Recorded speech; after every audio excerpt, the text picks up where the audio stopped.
Hi guys, welcome to Patchouli Joe's Books and Indulgences. Today we are going to be reading the first chapter of The Hobbit by J.R.R. Tolkien. So why should you read The Hobbit? J.R.R. Tolkien published The Hobbit in 1937 and The Lord of the Rings through 1954 to 55. Tolkien is often hailed as the father of modern fantasy, with his hobbits, elves, dwarves, orcs, wizards, and other fantastical creatures. The Hobbit is a must-read for lovers of adventure and fantasy. It helped to create an entire genre of literature and is the backbone for many contemporary works. Also, it's just really fun. Join us in celebrating Tolkien Reading Day on March 25th. And remember, you can order any of Tolkien's great works online from patchoulijoesbooks.com, or you can order it for curbside pickup. In a hole in a ground, there lived a hobbit.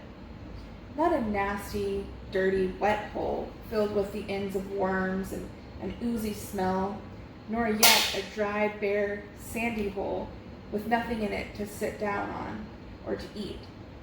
It was a hobbit hole, and that means comfort. It had a perfectly round door like a porthole, painted green with a shiny yellow brass knob in the exact middle. The door opened up to a tube-shaped hall, like a tunnel, a very comfortable tunnel without smoke, with paneled walls and floors tiled and carpeted, provided with polished chairs and lots of pegs for hats and coats. The Hobbit was fond of visitors.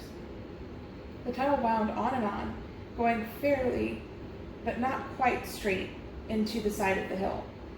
The hill, as all people for miles around called it, and many little round doors opened out of it, first on one side and then on another, not going upstairs for the Hobbit.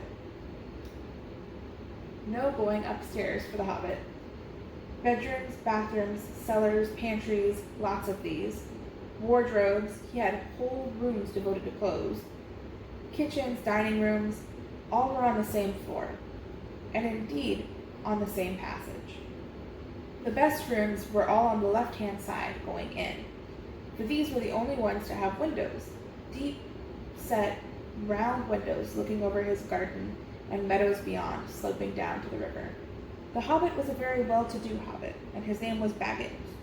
The Bagginses had lived in the neighborhood of the hill for time out of mind, and people considered them very respectable, not only because most of them were rich, but also because they never had any adventures or did anything unexpected. You could tell what a Baggins would say on any question without the bother of asking him. This is a story of how a Baggins had an adventure and found himself doing and saying things altogether unexpected. He may have lost the neighbor's respect, but he gained, well, you will see whether he gained anything in the end. The mother of our particular hobbit. What is a hobbit? I suppose hobbits need some description nowadays, since they have become rare and shy of the big people, as they call us. They are, or were, little people, about half our height and smaller than the bearded dwarves. Hobbits have no beards. There is little or no magic about them, except the ordinary, everyday sort, which helps them to disappear quietly and quickly when large, stupid folk like you or me come blundering around, making noise like elephants, which they can hear a mile off. They are inclined to be fat in the stomach, and they dress in bright colors, chiefly green and yellow. Wear no shoes because their feet grow natural leathery soles and thick, warm brown hair like the stuff on their heads, which is curly, and have long, clever brown fingers, good-natured faces, and deep, fruity laughs, especially after dinner, which they have twice a day when they can get it. Now, you know enough about them to go on. As I was saying, the mother of this hobbit, of Bilbo Baggins that is, was the famous Belladonna Took, one of the 3 remarkable daughters of the old Took, head of the hobbits who lived across the water, the small river that ran at the foot of the hill. It was often said, in other families, that long ago one of the Took ancestors must have taken a fairy wife. That was, of course, absurd, but certainly there was still something not entirely hobbit-like about them, and once in a while members of the Took clan would go and have adventures. They discreetly disappeared, and the family hushed it up, but the fact remained that the Tukes were not respectable like the Baggins, though they were undoubtedly richer. Not that Belladonna Tuke ever had any great adventures after she became Mrs. Bungo Baggins. Bungo, that was Bilbo's father, built the most luxurious hobbit hole for her, and partly with her money, that was to be found either under the hill or over the hill or across the water, and there they remained until the end of their days. Still, it is probable that Bilbo, her only son, although he looked and behaved exactly like a second edition of his solid and comfortable father, got something a bit queer in his makeup from the Tuke side, something that only waited for a chance to come on out. The chance never arrived until Bilbo Baggins was grown up, being about 50 years old or so, and living in the beautiful hobbit hole built by his father, which I have just described for you, until he had in fact apparently settled down immovably. By some curious chance one morning, long ago, in the quiet of the world, where there was less noise and more green, and the hobbits were still numerous and prosperous, and Bilbo Baggins was standing by his door, after breakfast smoking an enormous long wooden pipe that reached nearly down to his woolly toes, neatly brushed, Gandalf came by. Gandalf, if you had heard a quarter of what I have heard about him, and I have only heard very little of all there is to hear, you would be prepared for any sort of remarkable tales. Tales and adventures sprouted up from all over the place wherever he went, in the most extraordinary fashion. He had not been down that way under the hill for ages and ages, not since his friend, the old Tuke, died. In fact, the hobbits had almost forgotten what he looked like. He had been away over the hill and across the water on business of his own since they were small hobbit boys and hobbit girls. All that the unsuspecting Bilbo saw that morning was an old man with a staff. He had a tall, pointed blue hat and a long gray cloak, and a silver scarf over which his long white beard hung down below his waist, and immense black boots. "Good morning," said Bilbo, and he meant it. The sun was shining, the grass was very green, but Gandalf looked at him from under long, bushy eyebrows that stuck out farther than the brim of his shady hat. "What do you mean?" he said. "Do you wish me a good morning? Or mean that it is a good morning, whether I want it or not? Or that you feel good this morning? Or that it is a morning to be good on?" "All of them at once," said Bilbo. "And a very fine morning for a pipe of tobacco out of doors into the bargain. If you have a pipe about you, sit down and have a fill of mine." Down on a seat by his door, crossed his legs, and blew out a beautiful gray ring of smoke that sailed up into the air without breaking and floated away over the hill. "Very pretty," said Gandalf, "but I have no time to blow smoke rings this morning. I am looking for someone to share in an adventure that I am arranging, and it is very difficult to find anyone." "I should think so in these parts. We are quite plain folk, and we have no use for adventures. Nasty, disturbing, uncomfortable things. Make you late for dinner. I can't think of what anybody sees in them," said our Mr. Baggins, and stuck out one thumb behind his braces and blew out another even bigger smoke ring. Then he took out his morning letters and began to read, pretending to take no more notice of the old man. He had decided that he was not quite his sort, and he wanted him to go away. But the old man did not move.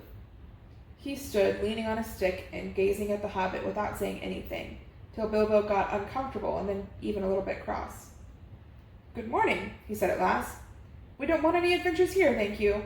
You might try it over the hill or across the water." By this he meant that the conversation was at an end. "What a lot of things you do use good morning for," said Gandalf. "Now, you mean that you want to get rid of me, and that it won't be good till I move off?" Not at all, my dear sir. Let me see, I don't think I know your name." Yes, my dear sir, and I do know your name, Mr. Bilbo Baggins. And you do know my name, though you don't remember that I belong to it. I am Gandalf. Gandalf means me." To think that I should have lived to be a good morning to my belladonna Tuke's son, as if I was selling buttons at the door. Gandalf? Gandalf! Good gracious me! Not the wandering wizard that gave old Tuke a pair of magic diamond studs that fastened themselves and never came undone till ordered. Not the fellow who used to tell such wonderful tales at parties about dragons and goblins and giants, and the rescue of princesses and the unexpected luck of widows' sons. Not the man that used to make such a particularly excellent firework. I remember those. Old Tuke used to have them at Midsummer's Eve. Splendid.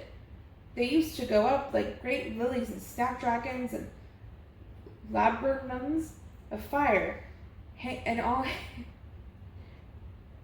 laburnums of fire, and hang in the twilight all evening. You will notice already that Mr. Baggins was not quite so crossy as he liked to believe. Also that he was very fond of flowers.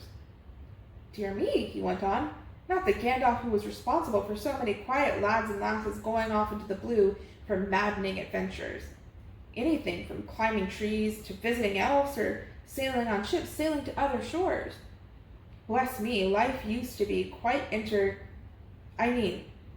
used to upset things quite badly in these parts once upon a time. I beg your pardon, but I had no idea you were still in business. Where else would I be? Said the wizard. All the same, I am pleased to find that you remember something about me. You seem to remember my fireworks kindly, at any rate, and that is not without hope. Indeed, for your old grandfather Tuke's sake, and for the sake of poor Belladonna, I will give you what you asked for. I beg your pardon, I haven't asked for anything. Yes, you have. Twice now. My pardon. I give it to you. In fact, I will go so far as to send you on this adventure. Very amusing for me. Very good for you, and profitable too, very likely, if you ever get over it. Sorry, I don't want any adventures, thank you. Not today. Good morning. But please come to tea, any time you like. Why not tomorrow? Come tomorrow. Goodbye.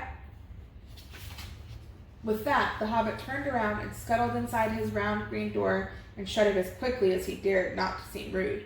Wizards, after all, are wizards. What on earth did I ask him to tea for? He said to himself as he went to the pantry. He had only just had breakfast, but he thought a cake or two and a drink of something would do him good after his fright. Gandalf, in the meantime, was still standing outside the door, laughing long but quietly.